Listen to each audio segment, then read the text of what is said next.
Hello everyone and welcome to another episode of the McGonigal Boxing Podcast. Let's get straight down to it, shall we? So it's been a busy week in the world of boxing. A lot of news to cover. I really want to focus on this episode on Joseph Parker, Kevin Barry split.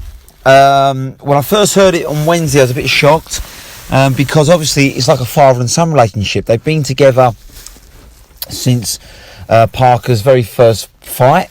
And, you know, it's a 10-year relationship.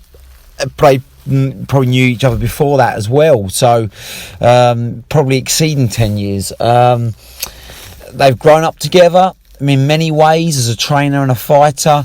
And they've, you know, New Zealand both born and bred. They've got that bond, haven't they? Which, you know, it's not every day a great fighter from New Zealand comes out the ranks. So, on the world stage at the moment in boxing. So it was a special thing they achieved to make Parker a world champion, WBO champion, obviously back in 2016. But I just feel the more I think about this split, the timing's right. Parker was dreadful last weekend. There's no getting around that. Junior Fa is a competent, low-level, world-class fighter. I would put him probably just outside the top 10. He's an awkward who needs him, but he's never going to be world champion. He doesn't have the power, the footwork,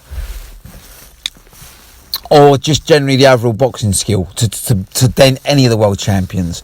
I mean, he gets sparked out by Wilder if he ever comes back. He gets knocked out by Joshua.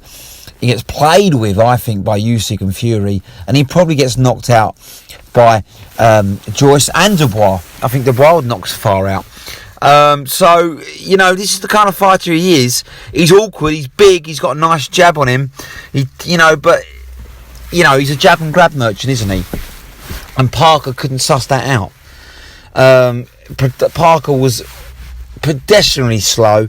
He never, ever lets his hand go anymore, does he? Since the Joshua fight back in 2018, he's almost fear of, being countered. The Dillian Whyte fight, he didn't get going for 9 rounds. And then when he's clearly losing the fight, when he's been floored, and Barry's screaming at him, he's got to do something, he turns into the fighter that won the World Championship back in 16 against Ruiz. He suddenly fights aggressive.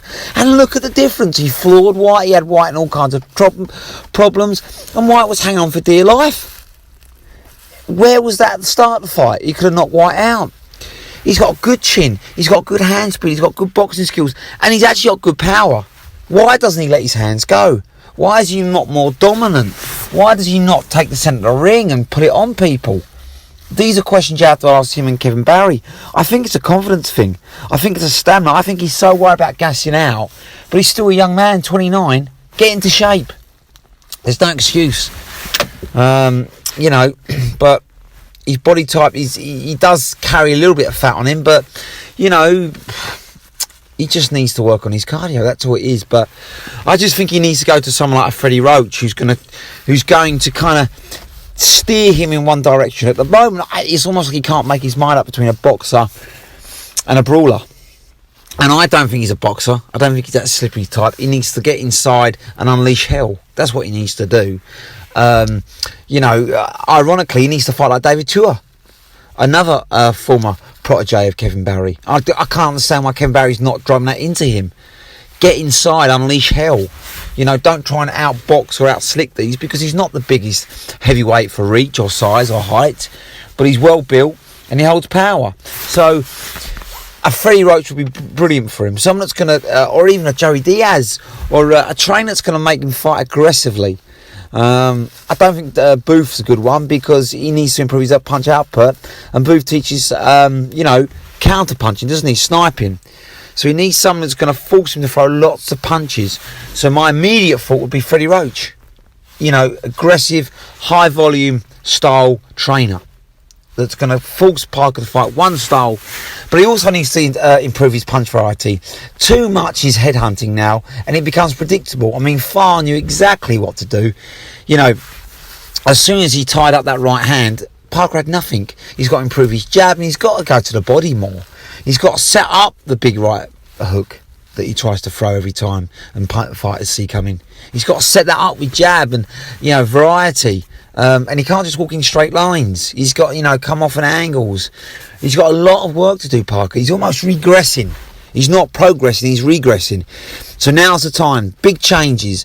A different mindset. That's the big thing. He's got to fight aggressively. Don't get caught between a boxer and a puncher, a brawler. Be who you are. Fight to your strengths. Get to Freddie Roach. And yeah, I know you want to stay in New Zealand, but apart from the Adesanya team, who trains boxers and obviously the UFC, I just can't see it. I cannot see any other trainer in New Zealand that I know of that's going to get him to that next stage. So he's going to have to travel. He's going to have to get to America. Freddie Roach, perfect trainer for him. I think Eddie Renezo would be good, but he's too busy. He's got so many fighters now with Canelo and Diaz and Ruiz. So Roach hasn't got a heavyweight at the moment, not an elite one. Perfect. Get out there, Parker. But it's now or never, isn't it? 29 is not young, but it's not old. So that he's got time to make improvements, but he's got to make them now. For me, that was an outside of the top 10 performance. If he fights like that, he's going to get done by Joyce, Usyk, Joshua, Fury, easily. Probably Chisora as well. I mean, they're scheduling that for May 1st. He's got to make improvements. He's got to fight for way better, with way more variety, with way more aggression. He wants to beat Chisora, even though Chisora's on his last legs, really, isn't he? But he's got to make it quick, isn't he? Because he's going to have to start camp soon if he's fighting Chisora on the 1st. So, got to make decisive moves, but I think leaving Barry's the right move. Clearly, there hasn't been any improvement in the last couple of years. And, it's now or never for Parker. So, he's made a decision now. I wish him all the best, but the hard work starts now.